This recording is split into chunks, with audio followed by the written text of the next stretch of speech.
Alam mo ba na maraming pagkain ang kinakain ng mga tao sa ngayon ang dating ipinagbabawal sa Biblia? Noong sinaunang panahon, ang mga Israelita ay inutusang umiwas sa ilang uri ng mga hayop at sumunod sa mahigpit na mga batas tungkol sa pagkain.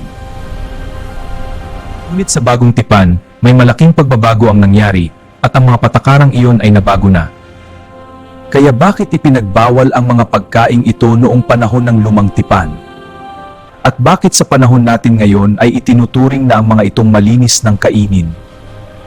Alamin natin sa video na ito kung ano ba talaga ang sinasabi ng Biblia tungkol sa mga pinagbabawal na pagkain. Welcome sa aking YouTube channel!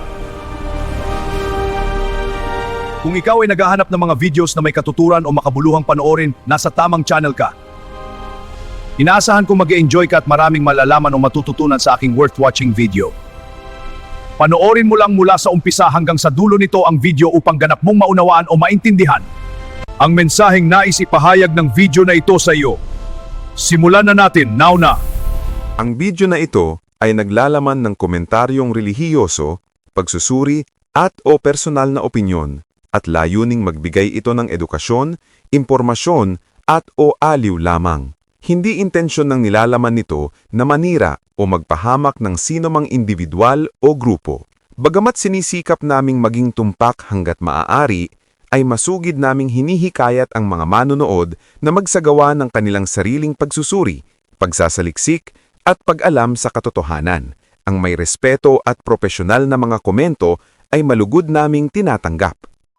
Alam nyo, isa sa mga madalas pagtalunan at nakakalitong tanong tungkol sa Biblia ay yung tungkol sa pagkain. Bawal ba talaga ang baboy? Pwede bang kumain ng dinuguan? Kung minsan parang oo, minsan parang hindi. Well na yan, lilinawin natin yan lahat. Yan, ito mismo yung tanong na gusto nating sagutin. Kasi kung babasahin mo lang ng basta-basta, isipin mo, teka, bakit parang magkasalungat yung sinasabi?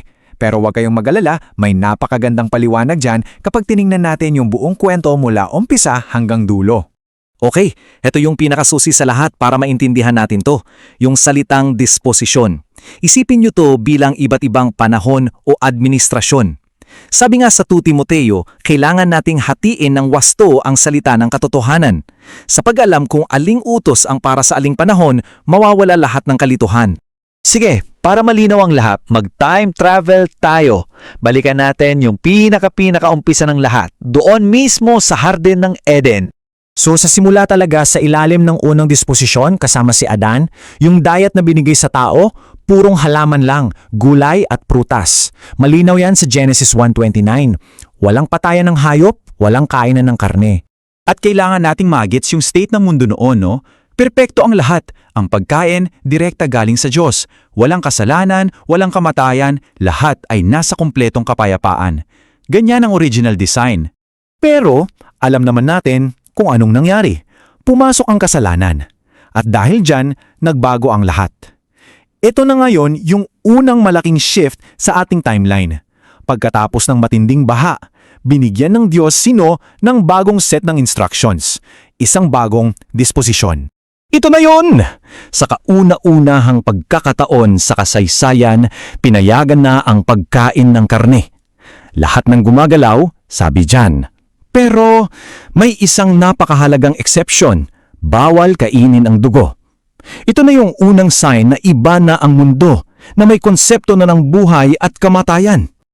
Okay, fast forward ulit tayo sa susunod na major chapter, ang disposisyon sa ilalim ni Moises, kung saan yung bansang Israel, partikular, ay binigyan ng isang buong listahan ng mga batas sa pagkain. Dito na ngayon pumasok yung konsepto ng malinis at maruming hayop na mababasa natin sa Levitico. Tandaan na, itong mga batas na to ay para lang sa bansang Israel bilang parte ng kanilang special na tipan sa Diyos. Hindi ito para sa lahat ng tao sa mundo. So bakit may ganitong mga patakaran? Ang totoo, hindi lang to tungkol sa health. Ang pinaka-purpose nito ay para maging symbol, isang tanda. Para ihiwalay sila sa ibang bansa at para araw-araw maalala nila na, iba kami, may tipan kami sa Diyos. At dito na tayo papasok sa pinaka-game changer, yung turning point ng buong kwento, ang pagdating ng bagong tipan. Ito yung eksena kung saan si Apostol Pedro ay nagkaroon ng isang napakalinaw na pangiti. At ito yung sinabi mismo ng Diyos sa kanya, isang utos na babago sa lahat ng alam nila tungkol sa pagkain. So anong ibig sabihin yan? Simple lang. Ipinapahiwatig na nito na tapos na yung panahon ng mga batas tungkol sa malinis at maruming pagkain. End of an era kumbaga.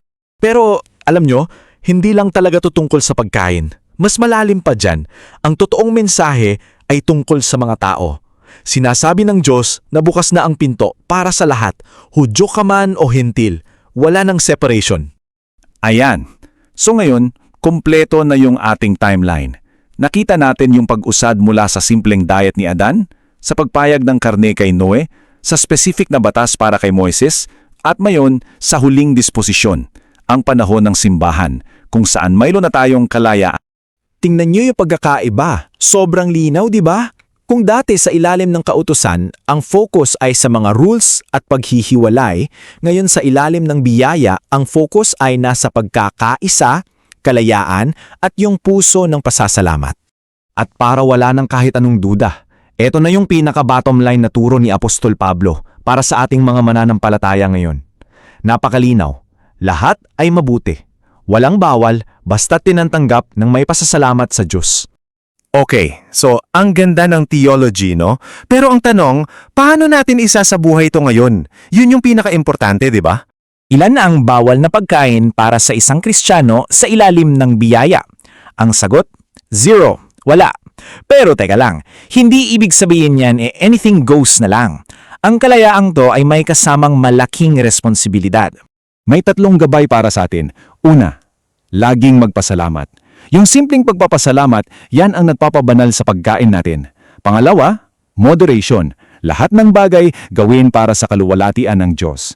At pangatlo, at siguro ito ang pinakamahalaga, gamitin mo yung kalayaan mo ng may pag-ibig at pag-aala sa iyong kapwa. So ayun, bumabalik tayo sa pinakasusi ng lahat.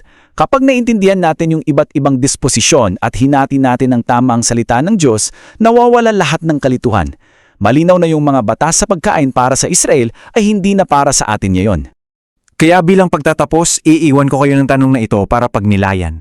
Kung sa ilalim ng biyaya, ang issue ay hindi na ano ang kinakain mo, kundi paano mo ito kinakain, paano nga ba natin gagawing isang tunay na pagsamba sa Diyos ang bawat meal natin, mula sa simpleng pasasalamat hanggang sa pag-aalala sa ating kapwa? Isipin nyo yan. Ang pag-unawa sa mga batas tungkol sa pagkain sa Biblia ay tumutulong sa atin na makita natin ng malinaw ang mas malawak na plano ng Diyos para sa kanyang mga tao. Mga kautusan sa Lumang Tipan ay may layunin para sa sinaunang Israel at hindi para sa mga Hentil. Ngunit ipinapakita ng Bagong Tipan ang bagong yugto ng plano ng Diyos sa mga tao tungkol sa pagkain. Sa madaling salita, wala nang pinagbabawal na pagkain sa ating mga tao sa ngayon. Maliban na lang kung ito ay makakasama sa iyong kalusugan o katawan ayon sa utos ng iyong doktor. Pakatandaan lang po natin ito, ang anumang ating kinakain ay papasok lamang sa ating bibig. Pagkatapos ay pupunta ito sa ating tiyan at tutuloy ito sa labasan ng ating dumi. Kung ayaw pa rin ninyong kainin ang mga pagkain na dineklara ng malinis kainin ng Diyos, ay nasa sa inyong sariling pagpapasya iyan. Ngunit pakiusap lamang, huwag ninyo ipagbabawal sa iba yung mga pagkaing ayaw ninyong kainin. Respeto at igalang ninyo sila tungkol sa kalayaan nilang kainin ang anumang pagkain na gusto nilang kainin. Kung nakatulong sa iyo ang mga pinaliwanag dito sa video, huwag mong kalilimutang mag-subscribe para sa mas marami pang kaalaman at pag-aaral tungkol sa Biblia. Maraming salamat sa iyong panonood! Suportahan mo naman ang aking YouTube channel. Patuloy mong tangkilikin ang aking mga uploaded videos. Huwag mong kalilimutang i-click ang like, share at subscribe buttons. Hanggang sa muli nating pagkikita.